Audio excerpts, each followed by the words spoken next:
Charger fans, stop whatever you are doing right now because the news coming out of SoFi Stadium is absolute madness. We have a rookie sensation who has completely ghosted the offense, an 18-year curse that Jim Harbaugh just smashed into a million pieces, and an MRI result on a star player that was inches away from ending our entire season. If you bleed blue and gold and you want the Chargers to take over the AFC West, smash that like button and subscribe right now so we can keep building this community together. We have to start with the mystery that is keeping every single Chargers fan awake at night. What in the world is going on with the tight end position? I'm talking about a disappearance act so baffling it feels like a magic trick gone wrong. We are looking at a locker room that is buzzing, but one player is standing there with empty hands, completely frozen out of the game plan. I'm talking about Oronde Gadsden too. And listen, I'm not just looking at the box score, I'm looking at the soul of this offense. This isn't just a slump, this is an eraser taking a star player off the page. Think back to just a month ago. Gadsden wasn't just a piece of the puzzle, he was the picture. We are talking about a rookie who clawed his way up from being a healthy scratch to becoming the absolute safety valve for Justin Herbert. The chemistry was electric. In his first 9 games, the man was unstoppable. He hauled in 37 receptions, racked up 507 yards, and snagged 2 touchdowns. He was the answer to our middle-of-the-field problems. The math was beautiful, Herbert plus Gadsden equaled chunk plays and defenses panicking. But then, the lights went out. Over the last 5 games, the production hasn't just dipped, it has fallen off a cliff. 12 targets. 7 catches. 102 yards. And then we get to the Cowboys game, and it hits rock bottom. 1 target. A single target for a guy who was shattering franchise records in November. When was the last time you saw a weapon this explosive get holstered like that without an injury report or a trade demand? It just doesn't make sense on the surface. Now, insiders are starting to whisper, and the word on the street is that this isn't about Gadsden failing, it's about the roster succeeding. We are hearing that Will Dissly is healthy and blocking like a maniac, which this staff loves. We've got Trey Harris emerging as a legitimate red zone threat, he snagged 4 balls for 54 yards against Dallas. And finally, the offensive line is giving Herbert enough time to look downfield for Quentin Johnston and Ladd McConkey. So, the narrative is that Gadsden is a victim of the team's depth.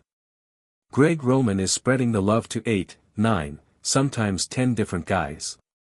But I have to ask you, does that explanation actually hold water for you? Because here is the wrinkle that drives me crazy. Will Dissly is a blocking tight end. We know this. Yet, Dissly got 3 targets against Dallas. If your primary blocking tight end is getting more looks in the passing game than the rookie phenomenon who was rewriting the record books just weeks ago, what does that tell us about the trust circle right now? Is Gadsden being phased out deliberately, or is this just the chaos of a Greg Roman system where everyone eats, but nobody eats consistently? I need to know where you stand on this because it's dividing the fanbase. Do you think Oronde Gadsden too needs to be force-fed the ball to get this offense back to peak efficiency, or do you trust Greg Roman's approach of spreading the targets to keep defenses guessing? While you ponder that mystery, we have to pivot to something historic. And I don't use that word lightly. While we are stressing about target shares, Jim Harbaugh just achieved something that hasn't happened in Los Angeles since George W. Bush was in the White House. We are talking about a drought that has spanned 18 years, 2 different presidencies, and 3 different head coaching regimes. Jim Harbaugh has delivered back-to-back 11-win seasons. Let that sink in for a second. The Chargers absolutely demolished the Dallas Cowboys 34-7 on Sunday, clinching their 2nd straight season with at least 11 victories. The last time this franchise did that? 2006 and 2007. That was the Marty Schottenheimer era. That was LaDainian Tomlinson in his absolute prime. That was when we thought we were building a dynasty before it all tragically fell apart. For 18 years, we have been chasing that ghost. We've had good seasons, we've had hope, but we haven't had this kind of sustained dominance. Harbaugh has walked in and delivered 5 double-digit win seasons in his 6 total years as an NFL head coach. The man does not know how to rebuild, he only knows how to reload. Think about where we were 2 years ago. The end of the Brandon Staley era was a nightmare. The defense was porous, the culture was fractured, and we were the laughingstock of the league. Fast forward to today. We are sitting on 11 wins, we have a legitimate playoff seed locked up, and we have a culture where practice squad guys are stepping onto the field and playing like 10-year veterans. Defensive coordinator Jesse Minter dropped a quote this week that gave me chills. He said they don't view this as a 53-man roster, they view it as a 70-man roster. That is the difference. That is the Harbaugh effect. It's not just about the starters, it's about the belief system that runs from the top of the roster to the bottom of the practice squad. But let's be real, this hasn't been a smooth ride. This record came with a cost. We've seen Joe Alt barely play. Rashawn Slater has been out the entire season. Khalil Mack has missed time.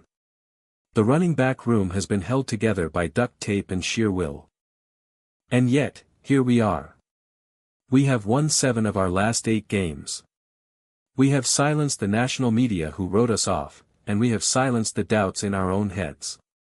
And look at Justin Herbert. Against Dallas, he posted his first 300-plus yard passing game since Week 7. He had over 3 seconds to throw on average. That shows that Greg Roman wanted to push the tempo and move the ball through the air, and Herbert executed with surgical precision. This is the efficiency we need for January football. Sources inside the building are saying that the offensive staff believes if Herbert can consistently hit that 300-yard mark in the playoffs, there isn't a team in the AFC that can touch us. But we have a gauntlet ahead of us. The next 3 weeks are brutal. Houston. Denver. And another AFC playoff heavyweight. This isn't a victory lap, this is a trial by fire. These next 3 games are going to tell us if we are legitimate Super Bowl contenders or if we are just a good team destined for an early exit. So here is the question of the day, and I want you to be honest in the comments section below. Looking at this brutal 3-game stretch against Houston, Denver, and a mystery playoff team, do you truly believe the Chargers will win at least 2 of those games to carry momentum into the postseason? I want to see your predictions down there. Now, we have to talk about the moment that made every single Chargers fan's heart stop beating on Sunday. While we are celebrating history, we almost witnessed a catastrophe. I'm talking about the injury to Kimani Vidal. We saw the hit. We saw him slow to get up. We saw the trainer sprinting onto the field with that urgency that makes your stomach turn. Kimani Vidal has been the heartbeat of this offense through the darkest parts of the season. He leads the team in rushing. He has been the one consistent force when everything else was falling apart. So when he left the game against the Cowboys after just 5 carries and didn't come back, the panic was real. The fear was a serious neck injury. We were all thinking the worst, potentially season-ending. The kind of diagnosis that derails a playoff run before it even begins. But the MRI results are in, and it is nothing short of a miracle. The diagnosis is a neck strain. He is listed as day-to-day. It is not serious. NFL Network insiders are reporting that while he might miss a little time, the belief is strictly short-term. This distinction is everything. Vidal isn't just a running back, he is the engine. Through 12 games, he has racked up 631 yards on the ground, averaging over 4 yards a carry. He has been a threat in the passing game. He has been the guy moving the chains when the offensive line was battered and bruised. From Week 6 to Week 13, he was the primary back, averaging over 13 carries a game. He kept us alive. But we have to acknowledge the shift that is happening in that backfield. Since Amarian Hampton returned in Week 14, Vidal's role has changed. His workload has dipped to around 10 carries a game. Hampton has come in and reclaimed that lead back mantle, taking nearly 15 carries a contest. Against Dallas, it was Hampton doing the heavy lifting with 16 rushes for 85 yards. So, even if Vidal misses a game or two, we have options. We aren't dead in the water. But don't get it twisted, we need Vidal. We need his balance. We need his physical running style for those gritty, short yardage situations. We need his ability to pass protect. Having him available allows us to manage Hampton's touches so we don't burn him out before the playoffs even start. That depth is going to be the deciding factor in January. And speaking of deciding factors, look at the standings. Because Denver lost to Jacksonville, we are still alive in the hunt for the AFC West title and even the number 1 seed in the conference. We are sitting at 11-4, just one game behind the Broncos. We travel to Denver in Week 18. That game could be for all the marbles.